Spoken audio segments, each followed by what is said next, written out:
Very much Purnachandrarao గారు. ఇప్పుడు సోగారా బేగం 2 నిమిషాలు మెసేజ్ ఇవ్వాల్సిందిగా కోరుతున్నాను. ఇక్కడికి విచ్చేసినటువంటి జర్నలిస్టు మిత్రులందరికీ, నా అన్నలకి, అక్కలకి, చెల్లెలకి, వేదిక మీద కూర్చున్నటువంటి పెద్దలకి, అదేవిధంగా తెలంగాణ నా సోదరుడు, నా ఒక్కదాని సోదరుడే కాదు, తెలంగాణ సోదరుడు తీన్మార్ మల్లన్న గారికి కూడా తెలంగాణ ఉద్యమ అభివందనాలు. ఈరోజు మరి సెప్టెంబర్ 17 అంటే ఒక విప్లవాత్మకమైన వీరుడు మన పెరియార్ రామస్వామి గారి జయంతి రోజు మల్లన్న గారు ఈ ఆలోచన చేయడం అనేది ఒక చారిత్రాత్మకంగా నిల్చుంటుందని చెప్పి భావిస్తా ఉన్నాం.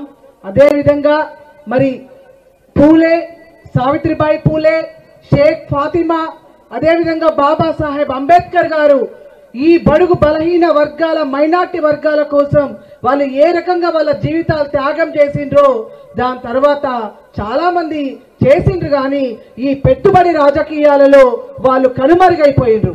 కానీ ఈరోజు మరి తీన్మార్ మల్లన్న ఒక పెట్టుబడి రాజకీయ వ్యవస్థ మీద యుద్ధం చేయడానికి ముందుకు వచ్చింది. కాబట్టి మన అందరం కూడా తప్పకుండా మల్లన్నకు అండగా ఉండాలని చెప్పి మేము ఈరోజు తెలంగాణ ఉద్యమకారులుగా, అదేవిధంగా మరి ఎన్నికలలో చేసే వాగ్దానాలకు బాండ్ పేపర్ మీద రాసివ్వాలని చెప్పి మొట్టమొదటిగా ఈ దేశంలో మొదలుపెట్టింది ఓట్ నీడ్ గ్యారంటీ ఆర్గనైజేషన్ సంస్థ.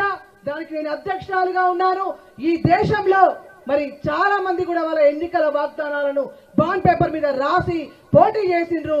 ఇవాళ మన రాష్ట్రంలో కాంగ్రెస్ పార్టీ చెప్తున్నటువంటి 6 గ్యారంటీలు కూడా తెలంగాణలో మరి ఓటీ గ్యారంటీ ఆర్గనైజేషన్ చేసినటువంటి ఉద్యమంలో భాగమే అని కూడా మీకు అందరికీ తెలియజేసుకుంటూ, అదేవిధంగా మల్లన్న గారు కూడా ఎమ్మెల్సీగా పోటీ చేస్తూ బాండ్ పేపర్ మీద రాసి ప్రజలకు ఇచ్చినటువంటి మరి ఒక యుద్ధ వీరుడుగా కూడా నేను మల్లన్న అంటే నాకు గౌరవం ఉంటుంది.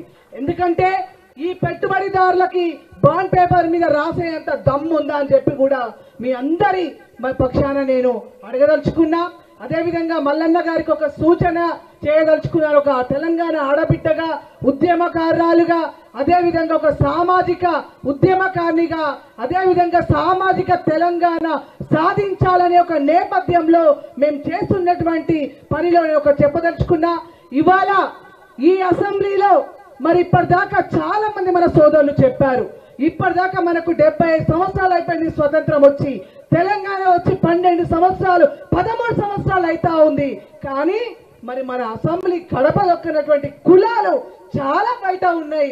కాబట్టి ఆ కులాలతోటి మీరు ఖచ్చితంగా మల్లన్న గారి ఆధ్వర్యంలో ఆ కడపను తొక్కుతారని చెప్పి నేనైతే బలంగా నమ్ముతా ఉన్నా.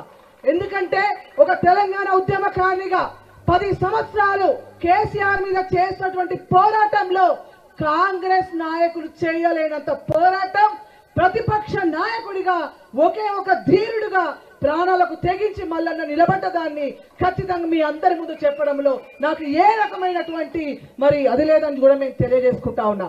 కాబట్టి సోదరులారా, ఇవాళ మనం ఈ పెట్టుబడి రాజకీయ వ్యవస్థ మీద యుద్ధం చేయడం అంటే ఆషామాషి కాదు. త్యాగాలు మనై, భోగాలు వాళ్ళై, ఓట్లు మనై, సీట్లు వాళ్ళై. కాబట్టి ఇవాళ వాళ్ళు ఎవరైతే అనగదొక్కున్న కులాలు ఉన్నాయో మల్లన్న లాంటి నాయకుడి కోసం తెలంగాణలో సామాజిక తెలంగాణ కోసం ఎదురు చూస్తా ఉన్నారు. కాబట్టి వాళ్ళందరినీ కూడా కలుపుకొని తీసుకోవాల్సిందిగా మల్లన్నను కోరుకుంటూ, మల్లన్న మీ మేనిఫెస్టోని ఖచ్చితంగా బాండ్ పేపర్ మీద ప్రజలకు మీరు రాసి ఇవ్వాలని కూడా నేను మల్లన్నకు తెలియజేసుకుంటూ, నాకు ఈ అవకాశం ఇచ్చిన మీకు అందరికి కూడా మళ్ళొకసారి తెలంగాణ ఉద్యమ అభివందనాలు. జై తెలంగాణ, జై సామాజిక తెలంగాణ, జై బీసీ.